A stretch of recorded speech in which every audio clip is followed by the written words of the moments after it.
اعوذ باللہ من الشیطان الرجیم بسم اللہ الرحمن الرحیم وَإِذْ قُلْنَا ادْخُلُوا هَٰذِهِ الْقَرْيَةَ فَكُلُوا مِنْهَا حَيْثُ شِئْتُمْ رَغَدًا وَادْخُلُوا الْبَابَ سُجَّدًا وَقُولُوا حِطَّةٌ نَغْفِرْ لَكُمْ خَطَايَاكُمْ۔ اور یاد کرو جب کہ ہم نے تم سے کہا تھا اس شہر میں داخل ہو جاؤ اور پھر کھاؤ اس میں سے بافراغت جہاں سے چاہو جو چاہو، لیکن دیکھنا دروازے میں داخل ہونا جھک کر اور کہتے رہنا مغفرت مغفرت مغفرت، ہم تمہاری خطاؤں سے درگزر فرمائیں گے۔ اس آیت کو سمجھنے کے لیے ذرا تاریخی بات سمجھ لیجئے۔ صحرائے سینا میں آنے کے بعد اور یہ جو کتاب تورات انہیں مل گئی تھی، اس کے بعد حضرت موسیٰ علیہ السلام کے ہی زمانے میں انہیں جہاد اور قتال کا حکم ہوا۔ اس سے پوری قوم نے انکار کر دیا، یہ سورہ مائدہ میں آئے گا۔ اس پر اللہ تعالیٰ نے ایک سزا مسلط کر دی ان پر کہ 40 برس تک کسی صحرا میں بھٹکتے پھریں گے۔ اگر یہ ابھی قتال کرتے جہاد کرتے تو پورا فلسطین ان کے ہاتھ پر ابھی فتح کرا دیتے، لیکن چونکہ انہوں نے بزدلی دکھائی ہے، اب سزا یہ ہے فَإِنَّهَا مُحَرَّمَةٌ عَلَيْهِمْ 40 سَنَةً يَتِيهُونَ فِي الْأَرْضِ، اب 40 برس تک یہ اسی صحرا میں بھٹکتے پھریں گے، اور ارض فلسطین جو ان کے لیے ارض موعود تھی وہ ان پر حرام کر دی گئی 40 سال کے لیے۔ اس 40 سال کے عرصے میں حضرت موسیٰ کا بھی انتقال ہو گیا، حضرت ہارون کا بھی ہو گیا، اور اس عرصے میں ایک نئی نسل پیدا ہوئی۔ وہ جو غلامی کا داغ اٹھائے ہوئی نسل آئی تھی مصر سے، جن کے اندر مورل کیریکٹر جو ہے وہ بہت کمزور ہو جاتا ہے، وہ پوری نسل ختم ہو گئی، نئی نسل اب پیدا ہوئی۔ 40 برس صحرا میں پیدا ہوئے، یہی پلے بڑھے، ان میں اب ایک جذبہ تھا۔ حضرت موسیٰ کے پھر جو خلیفہ تھے یوشع ابن نون، جوشوا، تورات میں ان کا نام جوشوا ہے، یوشع، ان کی سرکردگی میں اب بنی اسرائیل کی اس نئی نسل نے قتال کیا، جنگ کی، اور پہلا شہر جو فتح ہوا وہ اریحا۔ آج بھی وہ شہر جو ہے جیریکو جو آپ دیکھتے ہیں خبروں کے اندر آتا ہے بار بار، اریحا اس کا پرانا نام ہے، یہ شہر فتح ہوا، اس فتح کی بات کا تذکرہ ہو رہا ہے۔ یاد کرو جب کہ ہم نے تم سے کہا تھا اس بستی میں، اس شہر میں داخل ہو جاؤ فاتحانہ، اور پھر جو کچھ یہاں ہے، جو نعمتیں ہیں ان سے متمتع ہو، کھاؤ پیو، لیکن داخل ہونا سجدہ کرتے ہوئے، مراد کیا، جھک کر، یعنی ایسا نہ ہو کہ تکبر کی وجہ سے تمہاری گردنیں اکڑ جائیں، گردنیں جھکا کر اللہ کا احسان مانو، یہ نہ سمجھو کہ یہ فتح تم نے حاصل کی۔ اس کی تفسیر اصل میں نظر آتی ہے حضور کی شخصیت میں، کہ جب فتح مکہ کے موقع پر مکے میں داخل ہوئے ہیں تو جس سواری پر آپ بیٹھے ہوئے تھے، آپ کی پیشانی اس کی گردن کے ساتھ جڑی ہوئی تھی۔ یہ وقت ہوتا ہے جب کہ تکبر اور تعالی، فاتح کی حیثیت سے آنا، اور بندہ مومن کے لیے یہی وقت ہے تواضع کا، جھکنے کا۔ وَقُولُوا حِطَّةٌ، حتیٰ یحط تو کہتے ہیں جھاڑ دینے کو، تو اس کے معنی کیا ہے، اے اللہ ہمارے گناہ جھاڑ دے، مغفرت، اے اللہ ہمیں مغفرت، ہماری مغفرت فرما، جو خطائیں ہو گئی بخش دے۔ قولوا حِطَّةٌ، تمہاری زبان پر استغفار ہونا چاہیے، تمہاری گردنیں جھکی ہوئی ہونی چاہیے۔ نغفر لکم خطایاکم، اگر تم اس پر عمل کرو گے ہم تمہاری خطایا جو ہے، خطائیں جو ہیں انہیں معاف فرما دیں گے۔ وسنزید المحسنین، اور جو تم میں محسن ہوں گے انہیں اور بھی زیادہ دیں گے، اور انعام و اکرام آئیں گے۔ فبدل الذین ظلموا قولا غیر الذی قیل لہم، تو ان میں سے جو ظالم تھے، جو بد کردار تھے، انہوں نے بدل دیا، ایک اور قول اختیار کر لیا اس قول کی جگہ جو انہیں کہا گیا تھا حطہ حطہ، انہوں نے کہنا شروع کیا حنطہ حنطہ، ہمیں تو گیہوں چاہیے، گیہوں چاہیے۔ یہ بعد میں ابھی آ جائے گا اگلے رکوع کے اندر، کہ من و سلوہ سے ان کی طبیعتیں بھر گئی تھی ایک ہی چیز کھا کھا کے۔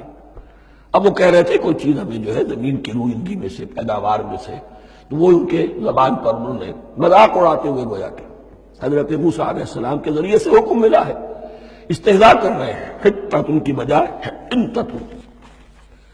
فانزلنا علی الذین ظلموا رجزا من السماء بما كانوا یفسقون، تو جن لوگوں نے یہ حرکت کی تھی ان پر ہم نے آسمان سے ایک بہت بڑا عذاب نازل کیا۔ تورات سے معلوم ہوتا ہے کہ پلیگ آئی اور جنہوں نے یہ حرکت کی تھی وہ سب کے سب ہلاک ہو گئے یریکو کے اندر، بما کانوا یفسقون، بسبب اس نافرمانی کے جو انہوں نے کی۔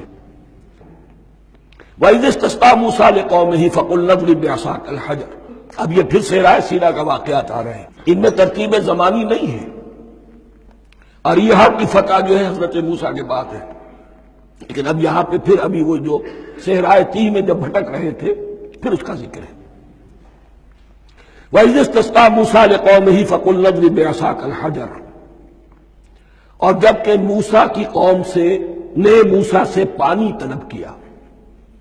اب صحرا میں آپ کو معلوم ہے جہاں پڑاؤ تھا اب وہاں پانی نہیں، 6 لاکھ ہو 7 لاکھ ہو کتنے افراد ہو، پانی چاہیے تھا۔ وَإِذِ اسْتَسْقَىٰ مُوسَىٰ لِقَوْمِهِ فَقُلْنَا اضْرِب بِّعَصَاكَ الْحَجَرَ، تو ہم نے کہا کہ اپنے عصا سے ضرب لگاؤ چٹان، فَانْفَجَرَتْ مِنْهُ اثْنَتَا عَشْرَةَ عَيْنًا، تو اس سے 12 چشمے پھوٹ بہے۔ فجر کہتے ہیں کسی شے کے پھٹ کر کوئی چیز برآمد ہو۔ فجر جو ہوتی ہے، فجر کا وقت رات کی تاریکی کا پردہ چاک ہوتا ہے اور سپیدہ سحر نمودار ہوتا ہے۔ فَانْفَجَرَتْ مِنْهُ اثْنَتَا عَشْرَةَ عَيْنًا، تو 12 چشمے پھوٹ بہے۔ قَدْ عَلِمَ كُلُّ أُنَاسٍ مَشْرَبَهُمْ، یہاں اناس سے کیا مراد ہے؟ ہر قبیلہ، ہر قبیلے نے اپنا گھاٹ معین کر لیا۔ 12 قبیلے تھے، اگر علیحدہ علیحدہ نہ ہوتا معاملہ، 12 چشمے اسی لیے دیے گئے کہ لڑے نہ جھگڑے نہ۔ پانی تو بہت بڑی چیز ہے، کہیں پانی پینے پلانے پہ جھگڑا اور کہیں گھوڑا آگے بڑھانے پہ جھگڑا، یہ تو قبائلی زندگی کے اندر ہوتی تھی۔ تو اس اعتبار سے اللہ تعالیٰ نے ان کے لیے یہ سہولت کی کہ 12 چشمے پھوٹ بہے۔ قد علم کل اناس مشربہم، ہر ایک نے اپنا گھاٹ جان لیا، معین کر لیا۔ کلوا واشربوا من رزق اللہ، گویا کہ کہہ دیا گیا کہ کھاؤ اور پیو اللہ کے رزق میں سے۔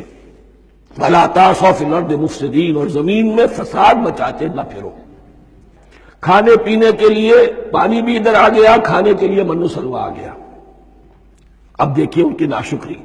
وَإِذْ قُلْتُمْ يَا مُوسَىٰ لَن نَّصْبِرَ عَلَىٰ طَعَامٍ وَاحِدٍ، یاد کرو جب کہ تم نے کہا تھا اے موسیٰ ہم ایک کھانے پر تو صبر نہیں کر سکتے، کھا کھا کے بکھتا گئے ہیں من و سلوہ۔ فَادْعُ لَنَا رَبَّكَ، تو ذرا اپنے رب سے دعا کرو، پکارو ہمارے لیے اپنے رب کو۔ یخرج لنا، وہ نکالے ہمارے لیے، مما تنبت الارض، زمین کی روئیدگی اور پیداوار میں سے، نباتات ارضی میں سے، من بقلہا، اس کی ترکاریاں، وقثائہا، اور ککڑیاں، کھیرے اور ککڑیاں، ان سب کے لیے یہ لفظ ہے۔ وفومہا، ایک ترجمہ گیہوں کیا گیا ہے لیکن میرے نزدیک زیادہ صحیح ترجمہ ہے لہسن، اور سرائے کی زبان میں بھی اور ممکن ہے کہ سندھی میں بھی ہو، تھوم کہتے ہیں لہسن کو، یہ فوم کی بدلی ہوئی شکل ہے، اس لیے کہ یہی علاقہ ہے جس میں عرب آئے تھے، تو عربوں کی زبان کے بہت سے الفاظ جو ہیں اس سرائے کی زبان میں خاص طور پر وہ بہت زیادہ تھوڑی سی شکل بدل کر وہ کافی تعداد میں موجود ہے۔ وعدسہا، اور دال خاص طور پر مسور کی، وبصلہا، اور پیاز۔ اب جو چٹخارے جس سے بنتے ہیں سالن کے، ان کی زبانیں وہ چٹخارے مانگ رہی۔ ظاہر بات ہے کہ اگر وہ سلوا بھی تھا، بٹیرا ہے، اسے آگ کے اوپر ذرا سا تپایا اور کھایا، وہ ایک ہی خاص قسم کی غذا ہے جو چل رہی ہے۔ اسی طرح من جو ہے وہ ایک خاص قسم کا سیریل ان کے لیے بن گیا ہے۔ لیکن یہ جو چٹخارے ہیں یہ تو لہسن سے ہے، پیاز سے ہے، ترکاریوں سے ہے، ان تمام چیزوں سے، دال کا اپنا ایک ذائقہ ہے۔ قَالَ تَسْتَبْدِلُونَ الَّذِي هُوَ أَدْنَىٰ بِالَّذِي هُوَ خَيْرٌ، حضرت موسیٰ نے فرمایا کیا تم وہ شے بدلے میں لینا چاہتے ہو اس کے، کیا وہ شے جو کمتر ہے بدلے میں چاہتے ہو اس کے کہ جو بہتر ہے؟ من و سلوہ کہیں بہتر ہے اللہ کی طرف سے جو تمہیں دیا گیا ہے، تم اس سے تمہارا جی بھر گیا ہے، اس کو ہاتھ سے دے کر چاہتے ہو کہ یہ ادنا چیزیں تمہیں ملے۔ اہبطوا مصرا، اب یہ لفظ آ گیا اہبطوا، اب ظاہر بات ہے یہ آسمان سے زمین پر اترنے کے لیے لفظ نہیں ہے اہبطوا، یہاں اس کا ترجمہ صحیح ہوگا سیٹل ڈاؤن سم ویئر۔ اگر زمین کی یہ چیزیں چاہیے تو کہیں سیٹل ہو جاؤ اور کاشت کرو، بیج ڈالو، آبیاری کرو، یہ ساری چیزیں تمہیں مل جاتی۔ اہبطوا مصر، کہیں سیٹل ڈاؤن ہو جاؤ، کہیں اتر پڑو کسی بستی میں، کسی علاقے میں، فإن لکم ما سألتم، تمہیں مل جائے گا جو کچھ کہ تم نے مانگا۔ وَضُرِبَتْ عَلَيْهِمُ الذِّلَّةُ وَالْمَسْكَنَةُ وَبَاءُوا بِغَضَبٍ مِّنَ اللَّهِ۔ اب یہ ہے ان کی وہ خباثتیں، ان کے وہ ناشکریاں، ان کی وہ معصیتیں، ان پر جو آخری حکم دیا جا رہا ہے، جو اگر آپ برا نہ مانیں تو میں عرض کروں گا، آج یہود پر اتنا اپلیکیبل نہیں ہے جتنا مسلمانوں پر ہے۔ ضربت علیہم الذلۃ والمسکنۃ وباؤوا بغضب من اللہ۔ ذلت اور مسکنت، کم ہمتی ان پر تھوپ دی گئی۔ ضربت علیہم، it was heaped upon them. The humiliation was heaped upon them. ضربت علیہم الذلۃ والمسکنۃ وباؤوا بغضب من اللہ، اور وہ اللہ کا غضب لے کر لوٹے۔ وہی امت جس کے بارے میں فرمایا وَأَنِّي فَضَّلْتُكُمْ عَلَى الْعَالَمِينَ، اسی امت کا پھر یہ حشر ہوا۔ کیوں ہوا؟ نافرمانی۔ تمہیں کتاب دی تھی کہ تم پیروی کرو، تمہیں کتاب دی تھی کہ اسے قائم کرو۔ وَلَوْ أَنَّ أَهْلَ الْكِتَابِ أَقَامُوا التَّوْرَاةَ وَالْإِنْجِيلَ وَمَا أُنزِلَ إِلَيْهِم مِّن رَّبِّهِمْ لَأَكَلُوا مِن فَوْقِهِمْ وَمِن تَحْتِ أَرْجُلِهِمْ۔ اگر یہ تورات اور انجیل کو قائم کرتے، نافذ کرتے، تو نعمتیں زمین بھی اگلتی، ان کے قدموں کے نیچے سے نعمتیں جو ہیں وہ پھوٹتی، اور ان کے سروں کے اوپر سے بھی بارش ہوتی نعمتوں کی۔ لیکن اگر تم نے اس کو چھوڑ کر اپنی خواہشات، اپنے نظریات، اپنے خیالات، اپنا تمرد، اپنی سرکشی، اپنی حاکمیت، اپنی مصلحتیں، اپنی عقل، اس کو بالا تر کیا، تو پھر جو قوم اللہ کے قانون کی، اللہ کی ہدایت کی، اللہ کی کتاب کی امین ہوتی ہے دنیا میں، وہ اللہ کی ریپرزنٹیٹو ہوتی ہے، نمائندہ ہوتی ہے۔ اگر وہ اپنے عمل سے مس ریپرزینٹ کرے اللہ کو، تو وہ کافروں سے بڑھ کر مغضوب اور کافروں سے بڑھ کر مبغوض ہو جاتی ہے، مغضوب بھی مبغوض بھی۔ یہ کافروں کو تو دین پہنچانا تمہارے ذمہ تھا، تم نے دین ان کو کیا پہنچانا تھا، تم تو خود دین سے منحرف ہو گئے۔ آج اس جگہ پر امت مسلمہ کھڑی ہے کہ 1.25 بلین یا 1.5 بلین، 125 کروڑ عزت نام کی شے نہیں ہے، کہ عزت نام تھا جس کا گئی تیمور کے گھر سے۔ سارے معاملات دنیا کے G7 G15 کے ہاتھ میں ہیں۔ سیکیورٹی کونسل اس کے پرماننٹ ممبر کا ویٹو ہے، اور نہ سیکیورٹی کونسل میں اور نہ کہیں کسی G7 میں، نہ G9 میں، نہ G15 میں کوئی مسلمان ملک نہیں۔ کسنمی پرست کی بھیا کیستی، ہماری اپنی پالیسیز کہیں اور طے ہوتی ہیں، ہمارے اپنے بجٹ کہیں اور بنتے ہیں، ہماری صلح اور جنگ کسی اور کے اشارے سے ہوتی ہے۔ ریموٹ کنٹرول، یہ ذلت اور مسکنت۔ آپ کے ریڈیو پر، ٹیلی ویژن پر خبریں آتی رہیں گی، اتنے مسلمانوں کے ساتھ یہ کر دیا، اتنی مسلمان عورتوں کی بے حرمتی کر دی، لیکن یہاں ہم بیٹھے ہوئے اپنے اپنے دھندوں میں، اپنے اپنے کاروبار میں، اپنے اپنی ملازمتوں میں، اپنے اپنے کیریئرز میں، دنیا میں کیا کچھ ہو رہا ہے۔ بہرحال اس وقت یہ جو ہے، میں نے جیسا کہ عرض کیا تھا کہ یہ ہے تاریخ بنی اسرائیل کی، لیکن خوشترا باشد کے سر دل براں، گفت آیت در حدیث دیگراں، یہ ہمارا نقشہ ہے آج اس آیت میں۔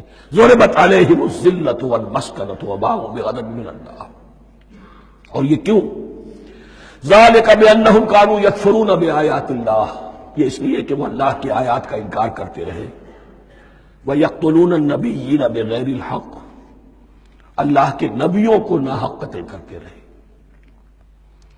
ہمارے ہاں بھی مجددین امت میں سے کتنے ہیں جو جیلوں میں ڈالے گئے، جن کو ایسی ایسی مار پڑی ہے کہ کہا جاتا کہ ہاتھی کو بھی وہ مار پڑتی تو برداشت نہ کرتا۔ احمد ابن حنبل کے ساتھ کیا ہوا؟ ابو حنیفہ جیل میں، انتقال کیا. امام مالک کے کندھے کھینچ دیے گئے، اتار دیے گئے، منہ کالا کر کے اور اونٹ پر بٹھا کر پھرایا گیا. امام دار الہجرہ شیخ احمد سرہندی جیل میں رہے. سید احمد بریلوی اور ان کے ساتھیوں کو خود مسلمانوں نے تہہ تیغ کیا ہے. بہرحال یہ داستانیں ہیں. اب نبی تو کوئی نہیں آئے گا، ان کے ہاں نبی تھے، ہمارے ہاں مجددین ہیں، علماء حق ہیں. جیسے کہ حدیث بھی ہے علماء امتی کا انبیاء بنی اسرائیل. تو جو انہوں نے انبیاء کے ساتھ کیا ہم نے مجددین اور علماء کے ساتھ کیا. ذالک بما عصوا وکانوا یعتدون. اور یہ ہوا ان کی نافرمانیوں کی وجہ سے اور حد سے تجاوز کرنے کی وجہ سے. اللہ تعالیٰ تو ظالم نہیں، اللہ نے تو اونچا مقام دیا تھا، ہمیں بھی خیر امت قرار دیا. کنتم خیر امت اخرجت للناس تأمرون بالمعروف وتنہون عن المنکر وتؤمنون باللہ. اب اگر ہم نے وہ اپنا مشن چھوڑ دیا تو ذلت اور مسکنت وہ ہمارا مقدر بن گیا. اللہ کا قانون اور اللہ کا عدل بے لاگ ہے، وہ فرام امہ ٹو امہ چینج نہیں ہوتا. سنت اللہ جو ہے لن تجد لسنت اللہ تحویلا ولن تجد لسنت اللہ تبدیلا. اللہ کی سنت بدلتی نہیں. بنی اسرائیل کا جو حشر ہوا آج وہ ہمارا ہو رہا ہے. بہرحال اس پر میری جو کتاب ہے سابق اور موجودہ مسلمان امتوں کا ماضی حال اور مستقبل، اس کا مطالعہ کیجیے.